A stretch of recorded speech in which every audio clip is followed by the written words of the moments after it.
হাজার হাজার মহিলা দখল নিল রাতের বহরমপুরে।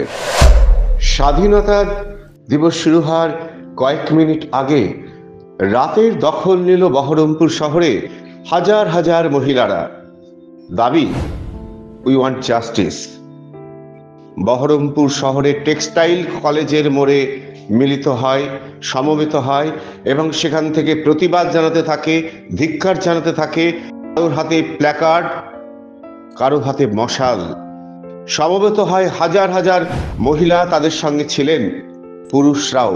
কার্যত রাতের বহরমপুরের দখল নেয় হাজার হাজার মহিলারাই এবং তাদের মধ্যে যথেষ্ট স্বতঃস্ফূর্তভাবে প্রতিবাদ দেখা যায়।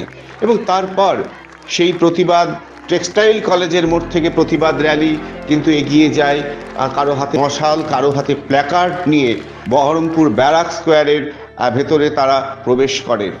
কার্যত বাঁধ ভাঙা ভিড় দেখা যায় মহিলাদের বহরমপুরে আর্চিকর কাণ্ডের প্রতিবাদে।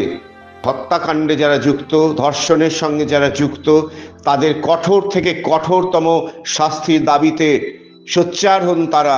স্বতঃস্ফূর্ত ছিল এই প্রতিবাদ।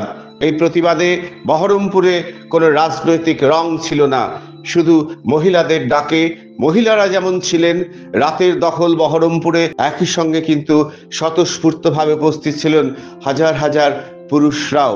নিঃসন্দেহে বহরমপুরে এইভাবে নীরবে একটি জমায়েত যে অতীতের সমস্ত রেকর্ডকে ছাপিয়ে গেল এবং সেই প্রতিবাদের যে স্বতঃস্ফূর্ততা তাও কিন্তু স্পষ্ট হয়ে অনুরণিত হলো স্বাধীনতার ঠিক শুরু হওয়ার স্বাধীনতা দিবসের কয়েক মিনিট আগে। যার নেপথ্যে মহিলারা, যার নেপথ্যে আর্চিকর কাণ্ড, যারা অভিযুক্ত এই হত্যাকাণ্ডে, এই ধর্ষণের ঘটনায়, তাদের কঠোর থেকে কঠোর সাজার দাবি করলো জ্বলন্ত মশালগুলো। আর রাতের বহরমপুরের এই হাজার হাজার মহিলা যেন জ্বলন্ত মশালের মতোই প্রতিবাদী হয়ে উঠল। আপনারা দেখছেন সেই ছবি।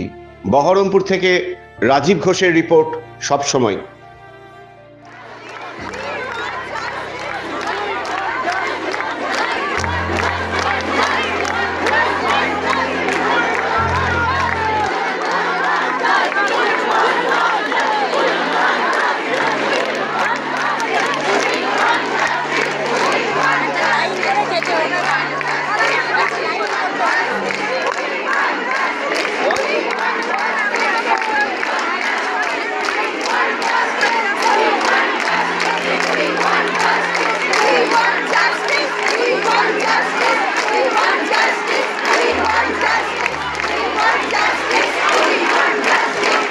আপনারা দেখছেন সব সময় টিভির ডিজিটাল পেজ। সবার কথা সবার সঙ্গে, দেখতে থাকুন সব সময় টিভি।